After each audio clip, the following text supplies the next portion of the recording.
So, welcome to my talk. It's about security testing. So a little bit about me.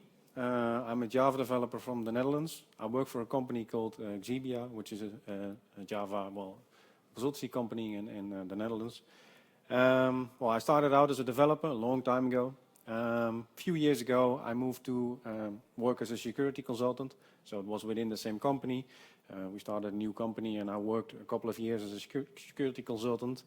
And then later on, last 2 years, I've been back at developing code because I like it. I like it a lot to develop. So I went back to being a developer. I'm also one of the project leads of a project called WebGoat. And it's an open source project, and this morning there was a reference to that we should do something with open source. Well, actually, I do in my free time a lot. So I added some slides about what it is. Well, WebGoat is a vulnerable web application to teach web application security lessons. So in each lesson you have to demonstrate that you have an understanding about the security vulnerability with a couple of assignments. So how does it look? This is an example of an XML extended entity attack. On the top you see the content. So we start out with explaining what the security issue is about. And then we have a couple of assignments. You can see where it's 3 and 4 in the navigation where there's a red image. There's an assignment. And in the end we have a page where we explain and show mitigations, how you can actually solve it and prevent it in your own development lifecycle. So this is something we added recently, is that we made it more realistic. So this is a mailbox where you can do some attacks with mailbox. We also have a landing page.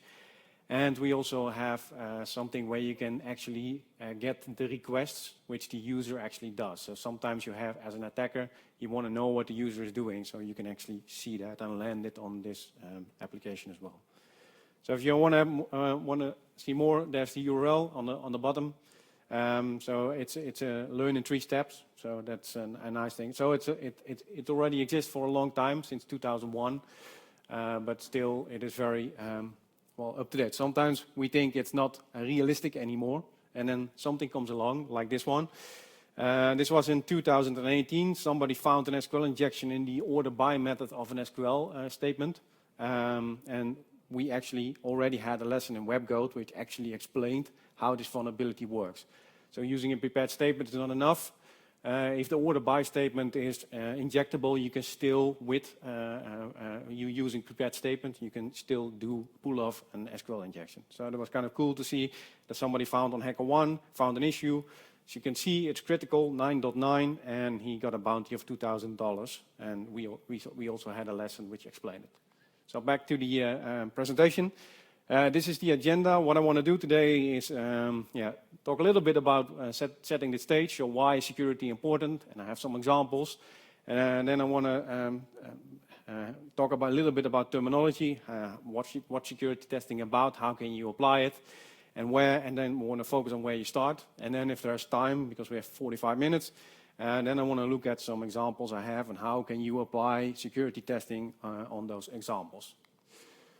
So this is a nice example. I found it yesterday when I was traveling here. It's an elastic search database which is online. And as you can see on the bottom, there's 430 gigabytes of data which was leaked. And it was because there was no password on the Elasticsearch database. So there are on the internet, you have Showdown and all kinds of tools which look for all kind of all these databases or all kinds of services which are online. And you could just connect without a password, which happens quite a lot. You have the S3 buckets, which are also sometimes open to the internet, which is not a good idea, of course. So another one is the zip slip vulnerability. It's a nice name, nice logo, because nowadays security vulnerabilities all have a cool logo. But it's actually about this piece of, so you have a zip file on top, and in the zip file there are files, like this one. And there's a file called good.sh, and there's a file which actually does a lot of path traversal. So it goes up until the root, and then it writes something in the temp file. It turns out that this actually works. So we all know this how we have to extract Java code. It's like this. You loop over all the entries in the zip file, and you extract it to a specific location. And why does this work? Because that file, which we declared over there, the destination is just following the path along. So you could override, if you're running your service as root, you could override any file on the file system. So that's not a good idea, and this is how you need to prevent against it. So you have to find the canonical path, and if the canonical path is not inside the directory where you want to extract that zip file, you should raise an error. So this was found by Snike.io. They also did a lot of analysis about frameworks which used it, and there's quite an impressive list of frameworks which actually did not do it in a correct way. This is my favorite one. It was found this year, and it's about hacking a ski helmet. So there's something like a ski helmet which you can put on. There's a walkie-talkie inside.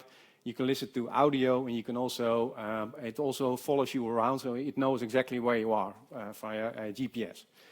And if you see on the top, it's quite interesting that somebody started playing with the API. So he did a search for all users starting with an A. And what happened is he got all the users starting with an A back to his side. So it wasn't a mobile app, but the filtering happened on the mobile app and not on the server side. So that was actually kind of nice that he saw, it was not nice, of course, but he saw all the information about all the users starting with an A. And you would say, well, this probably never happens anymore, but this was in February 2019. It was not like 20 years ago, but it still happens. And this one is my favorite. It's kind of interesting. He does a delete of his own, but he could delete every other user as well by just enumerating this one. And the funny thing is that he gets back he gets back the email, the password digest, which is, I think, something with bcrypt. And if you have this, you can just brute force a password very easily. It also contains the last name, which is kind of weird. If you do a delete, why would you return all that data? You just want to say, okay, user deleted, right? It's not necessary to return that data to the in the API. So that was kind of... And there was another bug where you can actually follow people around. So you could actually ask where a specific user was on the moment in time. So it was kind of nice. And it's still happening, and it's still, they can't fix it anymore because it's in the helmet, right? It's not like it updates itself or whatever. So people who have this device, they're kind of, screwed, I would say.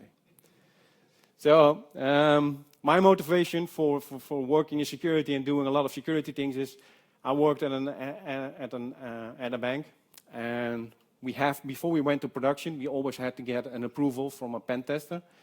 And what happened is the pen tester came around, and he spent 2 days, and we just got a list of all the tools he ran against our environment. Like you don't have the cookies, and the HTTP flagged secure cookie is off, so that's kind of silly to get that report over and over again. And what you want to get is something which is complicated to find. So this one is like, it was a CSP a breach on GitHub, and that's why he could execute code on GitHub. And that's the kind of issues you want your pen tester to find, not the tools we can run ourselves as developers. So he needs to look into things which are actually important and not the things we can automate ourselves. So it is not this one, but we want to find those issues. But I've been on the other side as well.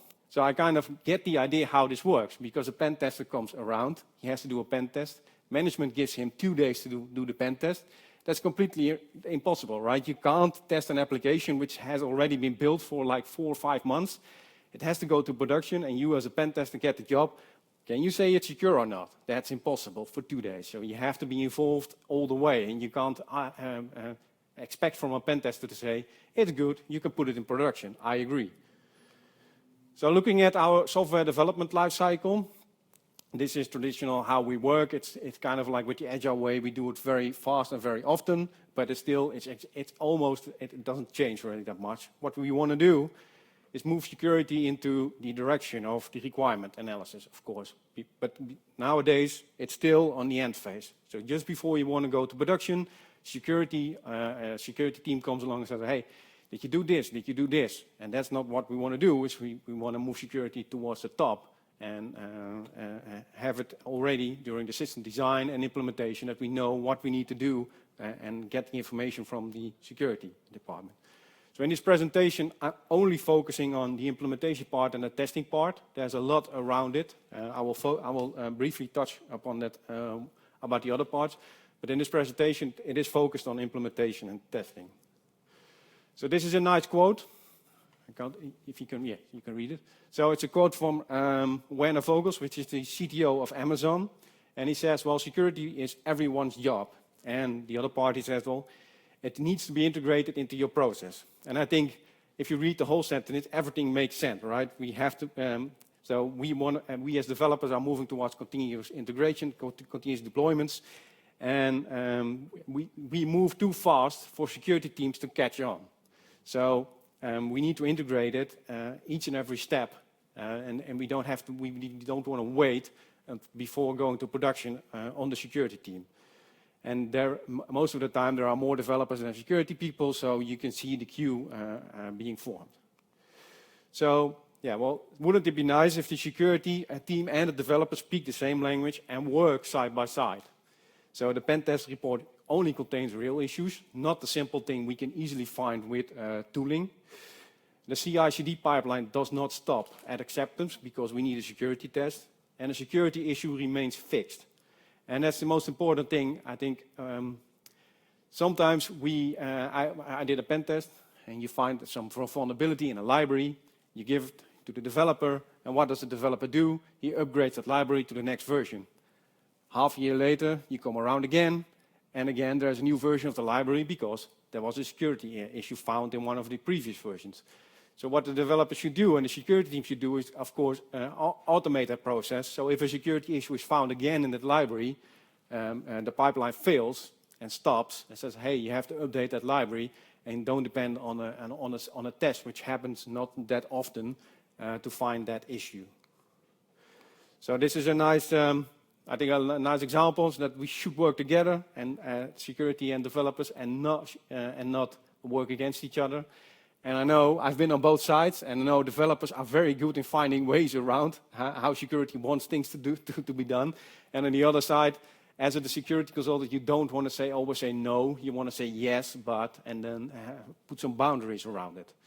So I once, a couple of years ago, I was on a project, just to give an example, and we were not allowed to production the database of the database of production, which is a good idea, because why would we need access to the production database? However, on acceptance, we did not have a realistic test set, so we could not reproduce some of the issues customers were reporting. So what we needed to do is we had to go to the DBAer, ask him, can you please show me what the contents of this for this user is? Then go back, try to replicate the issue, no, okay, go back again, etc., etc. So one of the developers was fed up with that, and what he did, it was actually a good idea, but also a very bad idea. What he did is he made a page in the application where we as developers could just enter a query, hit enter, and we would just see in the HTML page, we would see the results, because the web application, of course, is allowed to go to the database.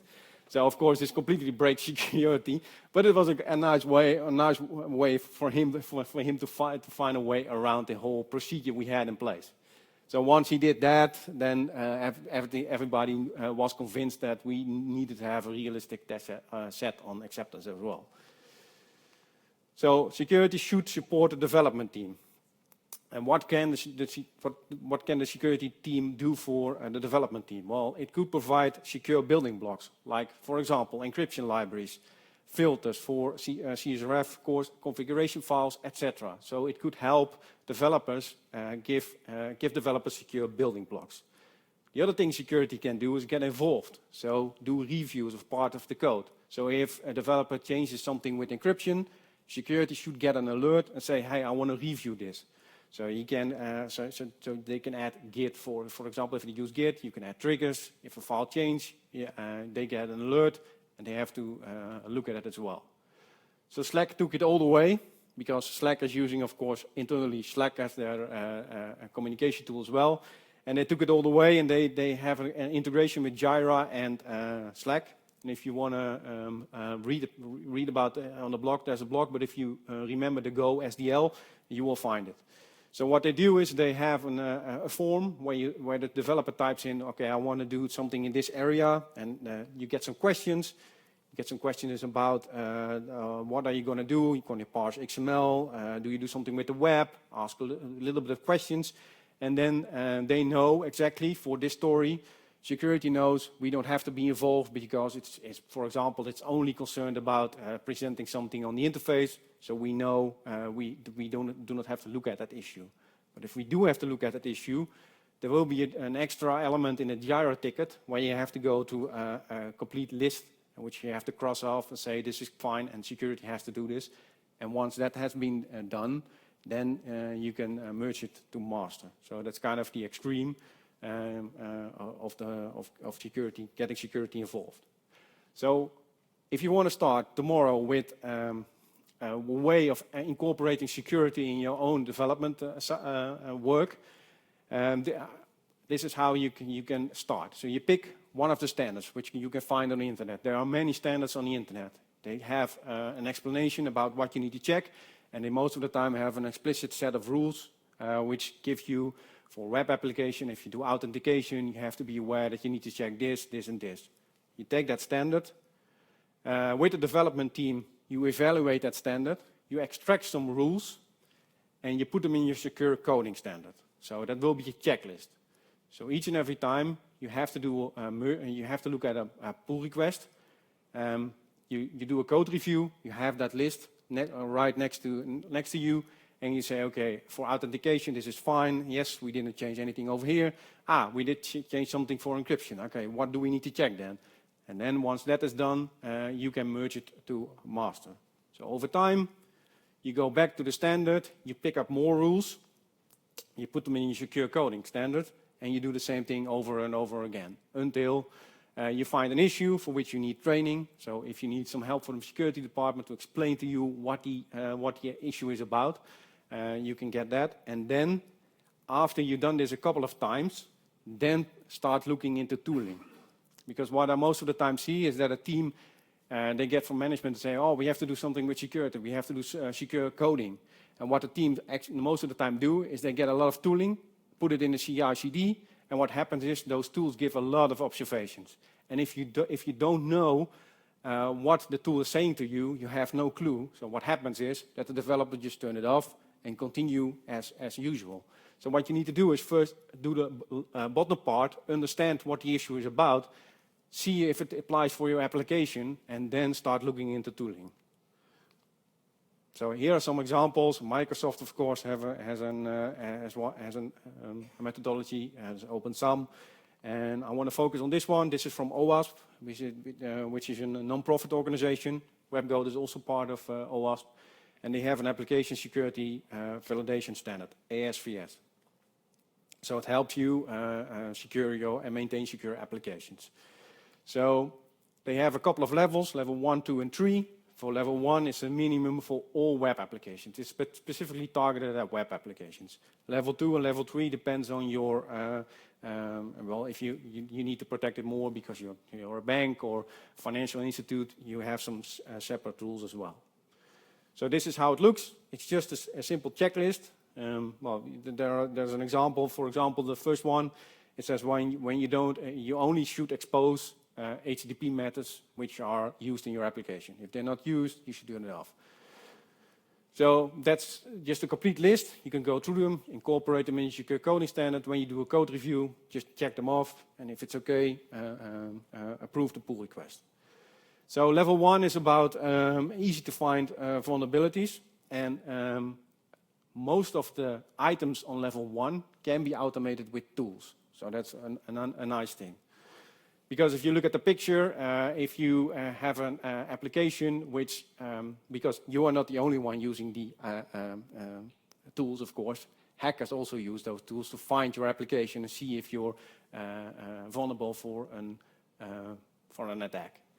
So if you look at the picture below, that's actually Spain. So there's a house which looks nice and good, and the other one where the grass is very high. The burglar knows I have to go to this house because those people are not there because the mailbox is pouring out, right? So that's basically the idea. So this is a nice. That was a year ago. There was somebody who actually used a scanner. So the Hockney Scanner. It's an open source scanner for your web application, so you can use it on your own application. And what he did is he saw a business model.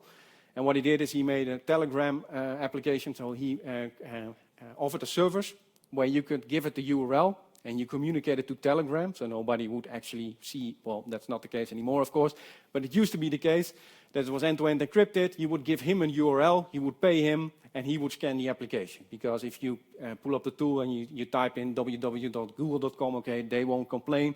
But if you do it at your bank, you might get into some troubles if you do that. So what he did it for you. And actually, when you come back, so he sends you a message back when the scan is done, and here you see a dump of the complete database. So you don't want to be vulnerable for this. If a script kiddie uses a tool, goes to your web page, you shouldn't come up as a vulnerable web application. That shouldn't be the case. So we have different kind of security testing. So the first one is code reviews, not really testing, but it's very important, and I will show some examples why that is. You have your normal test cases. You can also use the same functional test cases for doing security testing. You have your SAS, DAST, and EAS. I'll explain that later on.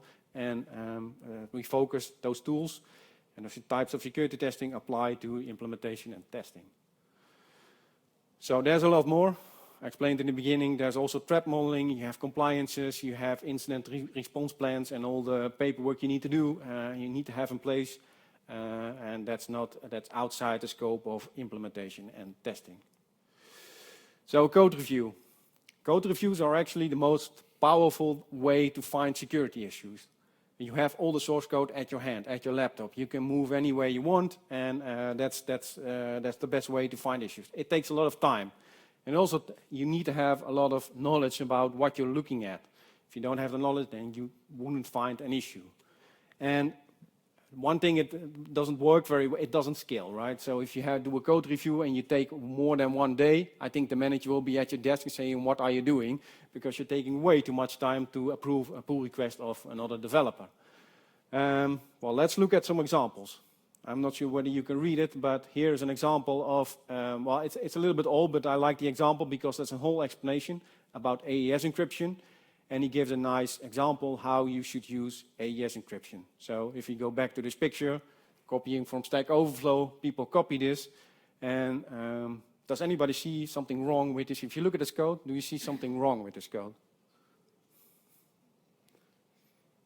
So there are actually 2 things wrong with it, but the most prominent thing which is wrong with it, if you do this, if you ask a cipher for AES, you get an ECB mode. And ECB mode means that's not the best way to use encryption. So you have to specify that you want to use something else, because if you use that one, you end up with the ECB mode. And if you encrypt something, then with the ECB mode, you end up with the Linux pingwing example. If you encrypt that, you actually get the picture on the right, which is actually not encrypted. Well, it is encrypted, but not in the best way. So that's kind of where you already see that it goes wrong. Next example. And there's nothing, well, it's just an application. It uses a JOT token, and what it does is you set a signing key and you parse the access token. You get the claims from the access token. If there is a user and the user is an admin user, then you perform some action. So there's nothing, on the surface, there's nothing wrong with this one.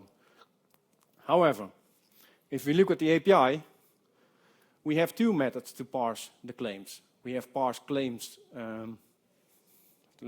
parse claims WS, and you have the normal parse method.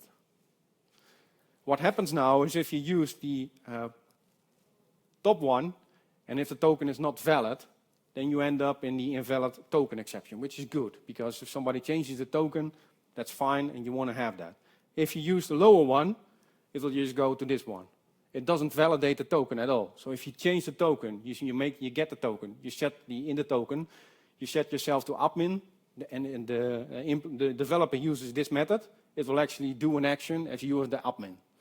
So that's something weird, and the JWT spec is full of those kind of little tricks, and the spec people say it's a problem of the library writers, and the library writers say it's something the developers need to know, but you as a developer are just using the library and you dot. I see a parse method, okay, I will use that one. So if you don't add a unit test, you will just go to the if statement and actually execute the code. This is an example of why code reviews it's sometimes very difficult to see why this goes wrong. Suppose I have a Spring application and I define an XML and bean of a type XML mapper, which is a subclass of an object mapper. So I can also parse, I use JSON in this case, and you can parse XML or JSON. So this is on Stack Overflow. If you look how to do this, this is the first example which we come up with. You copy and paste it into your code, and voila, it works. So you can parse XML code, XML. Spring, however, on the other hand, in the framework, they already have an object mapper for that. So if you tell Spring Boot to include JSON, and you also include the XML variant, they already do the work for you. So they configure an object mapper, and they include the XML mapper. And this is very important. So you have to follow along in this one, because the bottom one is very important. And it actually says, it sets two properties. External entities, it's set to false. And supports DTT, it also sets to false. And that's very necessary for XML parsers not to accept any additional content in the header. So that's actually the security thing you need to do. So, but let's follow along. And we keep our bean, and we don't use the Spring boot configuration. So what happens if I do this? I do a curl command. I put in a test.xml. I go to my localhost 8080 to post a block. And in the block, I do something like this. So I put a little bit of extra data inside the header. This is in DTD. If you don't know anything about XML, it's a little bit, it's way too much to explain how this works. But you can follow along, because this one actually does blocks. And if you have a block here, the parser goes to read that DTD and sees that it has to do something. And in this case, it is a system call, and it does a ping to the HTTP hacker.com on port 8090. So if you post this, what happens with our current configuration, this is what happens. So suppose the attacker has Netcat or whatever running on his machine, or just a web server, it listens on port 8090, it will get a ping. So if it posts something on the web page, it will get a ping. And it will say the user agent which he is trying to do that. This is of course not a very interesting example, but you can think about how attackers can misuse this in any way further. What happens now is, if we follow along, and this is interesting, is that we have our bean, we have the JSON class. Here we have another JSON, we have the same JSON class, so we have the XML mapper, input factory new instance, XML mapper, those classes. And what JSON is saying, and they fixed it in 2016, is they disable support for DDD. Spring also does that for you, and unless explicitly overridden. So if we now follow the arrows, so the first one goes to the XML mapper constructor, then it goes to the XML factory constructor, and that one goes into the second constructor of that class. And if you now look at this one, if it's null, they are setting some default values. If it's not null, they don't do anything. What happens now is that this is not by default set. So it's not set to false, it's not set to, so it's enabled by default, just by doing this. So a better name would be if they fixed it, but they should have thought about a better name, like create an unsafe parser. That's actually what it does. It doesn't even create a safe parser, it creates an unsafe parser. So if you look at the Spring example again, what it actually does is, because we followed the whole flow, is that those are just striked out, and you just have an XML parser which is not protected anymore. So that's kind of where you see that the code review, sometimes you need to look into the libraries and know how it actually works and where to look for. And it's not very, with XML parsers, it's not very simple to see if those settings are actually set. So it's quite a difficult thing to do. So the second thing in security testing which you can do is just use your functional test cases. So in that case, in the world of security, you talk about abuse of or misuse test cases. It's a term that is often used, and the example will show you how it's used. So suppose you have a normal flow, you have a normal story where you have to implement user authentication. So the user enters a password, you authenticate the user, and if you stop there, and then there are a couple of things an attacker could do. So for example, if the attacker uses brute force to your web application, he could be able to figure out without a locking mechanism, so it has to, where is that one? Yes. So if you're not blocked after several attempts, an attacker could brute force your application. So if you don't show a generic error message, an attacker could, for example, get all the emails. So if you have an input box, you type in your email and you say no, something is, so my name is not a valid user. That's for the attacker a knowledge point. So he knows that you are actually a user on that platform. If you respond with an email, it's the same thing. So you have to show a generic error message while authenticating the user. So that's how it basically works. So you take your normal test cases, you put them in, and you think about how an attacker would actually attack your website. And you put them in your story, and you implement controls against that. So there are, you could use your normal unit test or your functional framework, but there's also something called behavior-driven development, and it lifts the testing framework a little bit higher, so that it's actually explainable to, for example, a product owner what you're doing. So following the case of the authentication, so here's a scenario where we lock the user out after 4 incorrect attempts. So you can just write this specification. And you have to write the glue code. If you know behavior-driven development, you know you have to write a little bit of glue code behind this, and then this test case becomes part of your whole functional test case. But in this case, it's more geared towards what an attacker would do. There's also somebody who created a project called BDD Security, where he took a lot of low-level security tools. In this case, it's SSLIs, which actually is a tool for looking at the security posture of your server, like your TLS, so if it's configured correctly, if you're not exposing any protocols which are no longer supported. So it actually is a nice description how it works. So what it does, it takes away the glue code behind. So this is a given, so you can just use it immediately inside your project. So what it does is it leverages the output of this tool. This tool gives a lot of output, and he figured out how to make it work, and you can ask questions like, the following protocols should not be supported, and you can just give it a list. So that's way simpler than integrating that tool directly into your CI/CD pipeline. So the advantage is it's simple to write, and it gives you, it's an abstraction over the tools. It's a yes/no answer, so it's not a tool which gives a lot of output, and you have to look at the output and say, well, if this is true, then it might be a violation.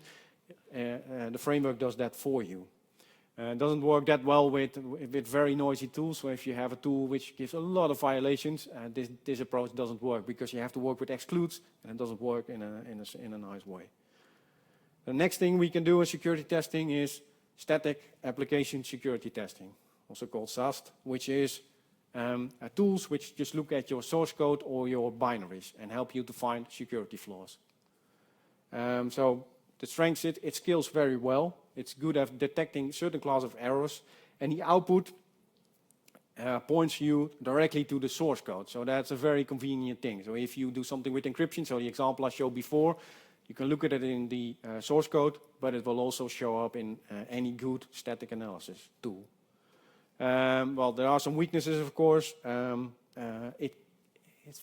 Static analysis tools have very difficult have problems with looking at configuration files. So if you use something like Spring and Spring Boot, then you have a problem where you inject some variables from the application to properties, and most of the tools are not aware that you're actually doing that. So they might report an issue, which is actually not an issue. So there are a lot of tools. If you Google on the internet, you will find a lot. We have dynamic application security testing, and what you actually do is you just deploy your application, and you have the tool running from outside. So it's a kind of a black box approach. It will just connect to your application, and what it actually does is it tries to scan and find some vulnerabilities.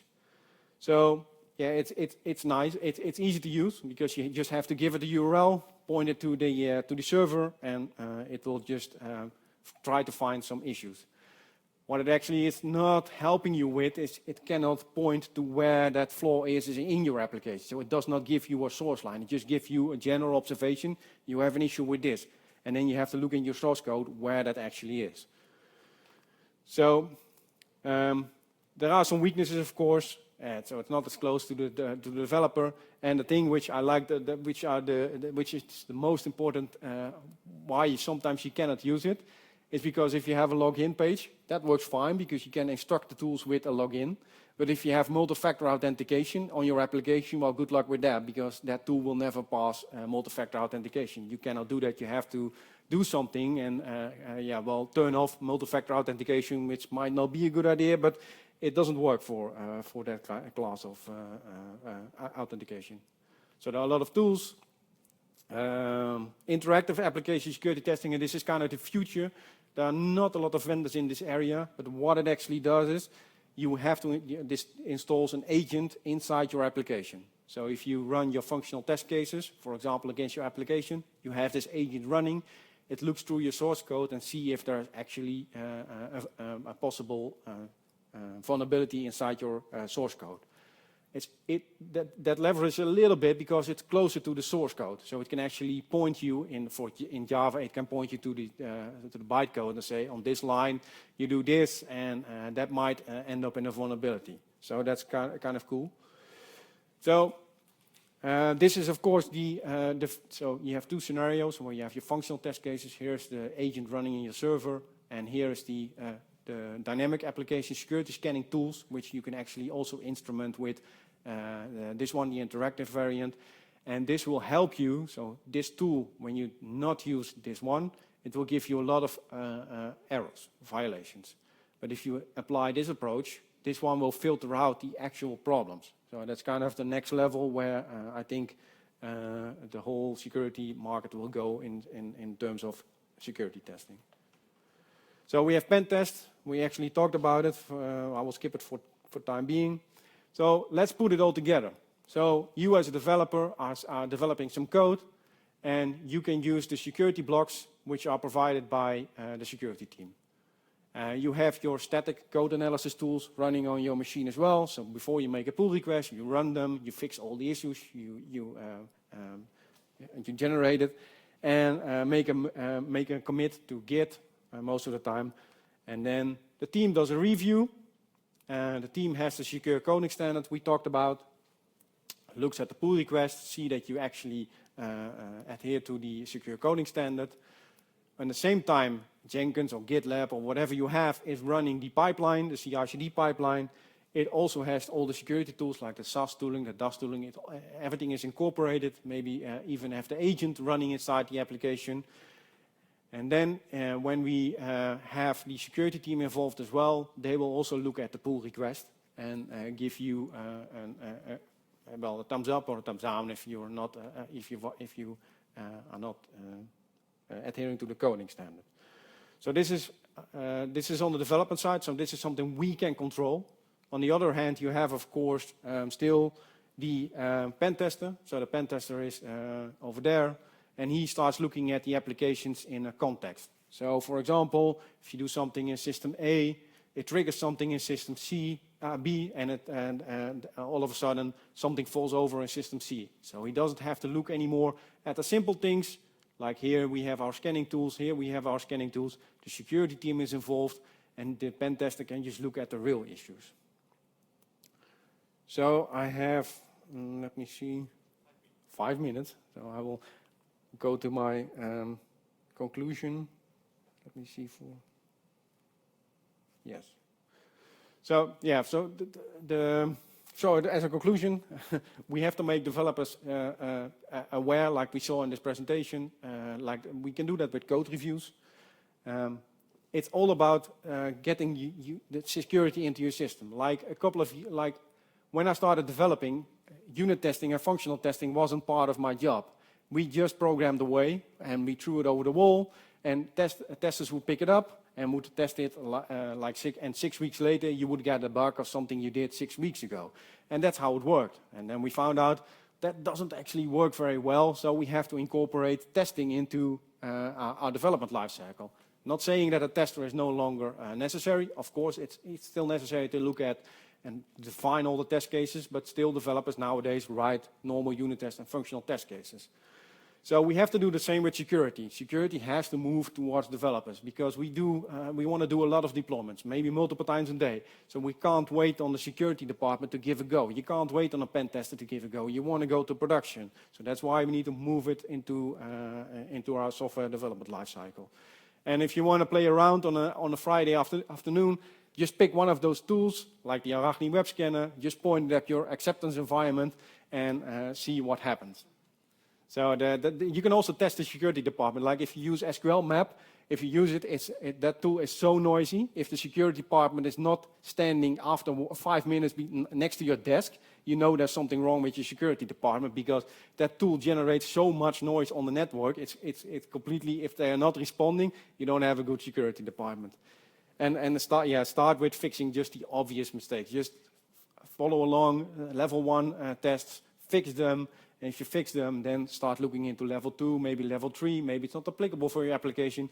But if a script kiddie hits your, with simple tools, hits your web page, do not show up as a vulnerable web application because, well, you know what happens after that. So, thanks for.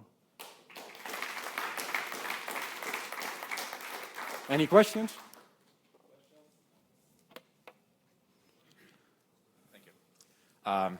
All of this applies nicely to the code I'm writing in my company, but what about external libraries that I'm importing in my code? Up to which point can I trust them, and when should I start trying to test the security of them? Yeah, so there are a lot of tools in that area as well. So I have it in the other side of the presentation. So you have, nowadays, you have all the tools which scan your JavaScript, your Java code, all the libraries, and you can incorporate it in your CI/CD pipeline. The funny thing is that sometimes you get a violation and people just blindly fix the issue without looking at if the issue is really applicable for your application. But that's a good approach. But the one thing people forget is once the application is in production, you have to repeat that process. So you still have to scan your application. Do I use vulnerable libraries? So not only during the development, if you do a deployment or do a build, but you also have to do it on the production environment, at least daily, to find if Spring has a vulnerability or what. Because if you do not develop actively on that application anymore, there will be an application in production which might be vulnerable to a certain kind of attack, which you will only find if you build the application. Yeah, but sometimes an application just stays in production and we don't do anything anymore. So that's there are tools for it, like dependency checker in Java. There are multiple tools for that. Thank you. Other questions? No? Can I ask one?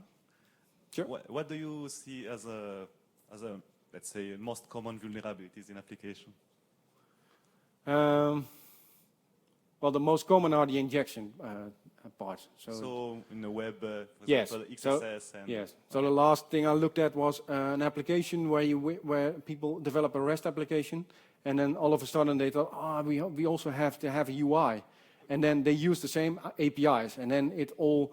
Yeah, you have sessions on the web page, or they want to do a token. They choose for sessions, so they have cookies on the browser, and then you have the same APIs, but they are protected in a different way, and so they all got mixed up. And so what they ended up doing is just copying all the APIs, so one for the API for the REST endpoints and one for the web, and that was. So that's also, so if it becomes a little bit more complicated and the libraries and the tools are not supporting you, so Spring Security is nice, but if you want to walk a little bit outside the boundary, and then you end up with these kinds of mistakes where you just can have a cookie and that cookie is never expired, but we have a token. No, that cookie also, Spring accepts both. So that's how it works. And then that's something, that's difficult to see, and you have to know how that works. And then you can fix it, of course. And then, so injections are most common ones still. Okay, thank you.